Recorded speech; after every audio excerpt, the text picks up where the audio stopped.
બધા વાનરોની સેના બાપુ સમુદ્રના કિનારે આવીને ઊભી છે. હનુમાનજી મહારાજને બાપુ શક્તિ ઘણી હતી, પણ નાના હતા ને ત્યારે ઋષિ મુનિઓને બહુ હેરાન કરતા.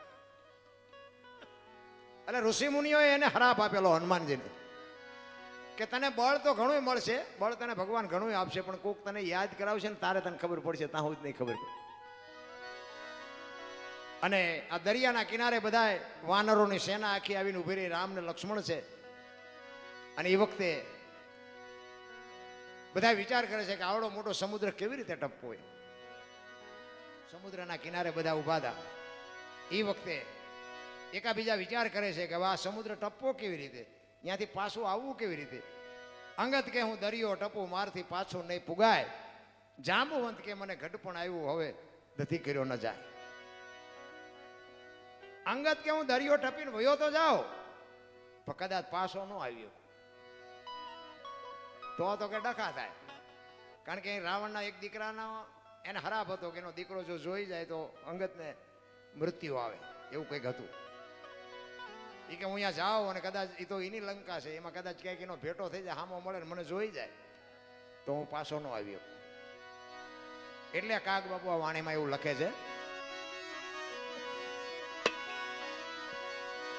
અંગત કે હું દરિયો ટપું મારાથી પાછું નહીં પુગા. જાંબુવંત કે હવે ગઢપણ આવ્યા, આ તો દીકરો ન જા. અને પછી બાપુ વાનરો બધા મંડ્યા કેવા, એ હવે બજરંગ તું થઈ જાને બેઠો. હનુમાનજી મહારાજને યાદી દેવરાવી, હે હનુમાન, અંજની પુત્ર છો તું, તો તું બેઠો છો. અને બાપુ ખડાક ખડાક ખડાક મીડા રૂવાડા ઉભા થવા. હો હનુમાનજી, આખી રામાયણમાં તમે જોવો ને, હનુમાનજીએ રામનું આય કામ કર્યું, આય કામ કર્યું, આય કામ કર્યું, એવા જ દાખલા છે. પણ રામચંદ્ર પરમાત્મા પાસે હનુમાનજીએ આ કામનો આટલો મને બદલો આપો એવું ક્યાંય નથી લખ્યું. સેવા જ કરી, સેવા જ કરી, સેવા જ કરી. આ સતયુગ પૂરો થયો ને કળિયુગ આવ્યો ને, કળિયુગ આડા હનુમાનજી ઉભા રહ્યા. એ કે કળિયુગને નો આવવા દો. પહાડ જેવું શરીર કર્યું. હો આમ ભોળાનાથ આવીને કીધું કે હનુમાનજી ખહી જાઓ, કળિયુગને આવવા દો કે નહીં આવવા દો. ઈ કે આ વિધિના વિધાન છે અને તમે એક બાજુ ખહી જાઓ. ઈ કે કળિયુગ આવે તો મારા નાથનું કોઈ નામ ન લે, કળિયુગને આવવા ન દો. તેથી ભોળાનાથને બાપુ વચને બાંધ્યા. ઈ કે કળિયુગમાં તારું ભજન કરશે ને, રામનું નહીં પણ તારું ભજન કરશે ને, એને કળિયુગ વાંકો વાળ નહીં કરીએ કે મજા કરીને કે તું કહી જા ભાઈ કે કળિયુગને આવવા દે.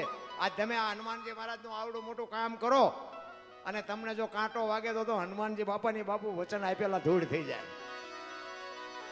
હનુમાનજી મહારાજ એટલે હનુમાનજી છે. ભલા રામ લક્ષ્મણ ને સીતાજીને પછી લઈને આવતા હતા ને, એમાં હનુમાનજી મહારાજ આગળ હતા, રામ લક્ષ્મણ ને સીતાજી પાછળ હતા. અને અંજની માં એમના ઘરે હતા ને, થોડું ઘર સેટું હતું. અને હનુમાનજી મહારાજ રામચંદ્ર પરમાત્માને કહે છે, પ્રભુ આ સામે ઝૂંપડી છે ને, અહીંયા મારી માં છે, તમે એક મારી માને દર્શન આપો ને. હાલો ને કે આપણે ઘરે જતા આવી મારી માં પાસે. રામચંદ્ર પરમાત્મા ના પાડે છે. એટલે હનુમાનજી મહારાજને થોડુંક દુઃખ થયું કે મારી માને દર્શન આપવાની ના પાડે છે. હનુમાનજી રામ વિચાર કરવા માંડ્યા.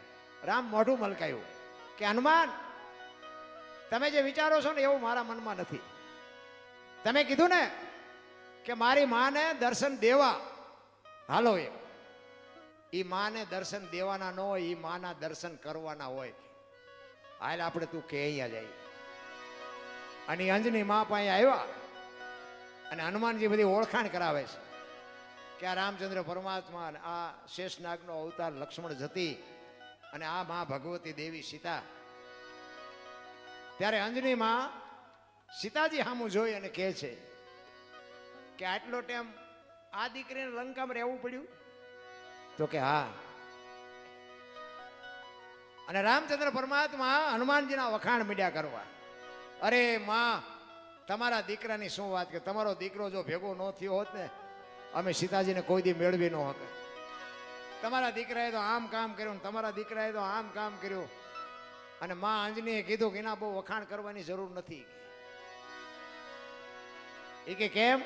એ કે નાનો હતો ને તારી રોતો હતો અને મેં એને ખોળામાં લીધો પૈપાન કરાવવા.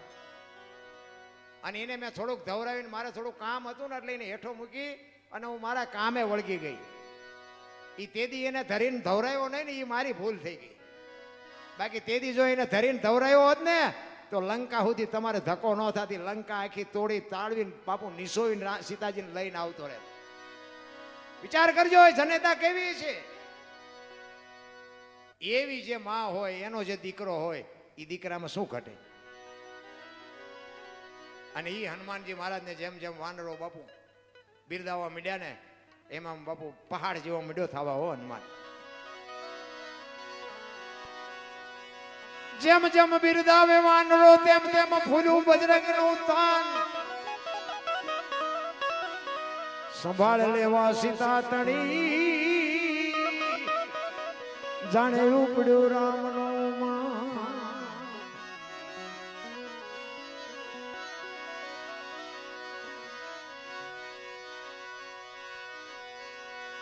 એ જેવો કરતો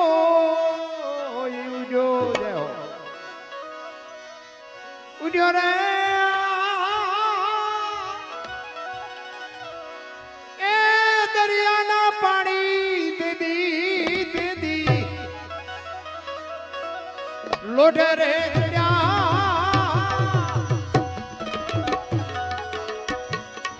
એવો જગની ગાયો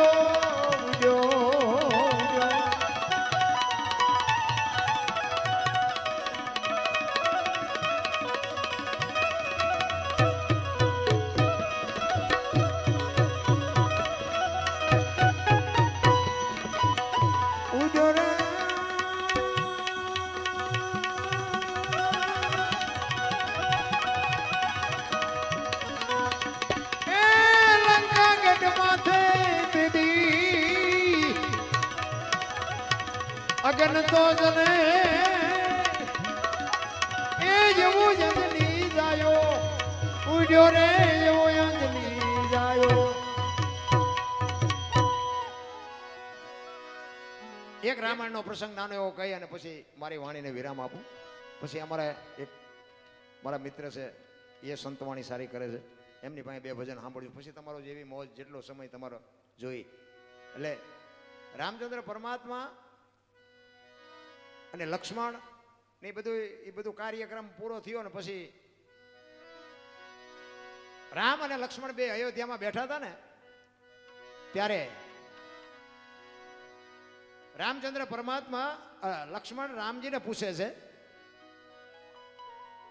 અરે રામચંદ્ર પરમાત્મા લક્ષ્મણજીને પૂછે છે કે લક્ષ્મણ આપણે 14 વર્ષ વનમાંથી આવ્યા તેદુનો તારા મોઢા ઉપર કંઈક ચિંતા હોય એવું મને લાગે છે.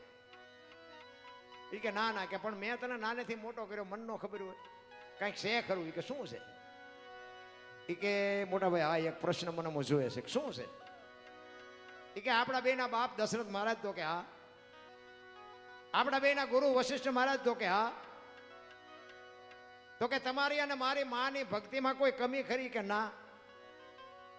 કે મેં 14 વર્ષ તમારી સેવા કરી એમાં મારી ક્યાંય ભૂલ આવેલી કે ના?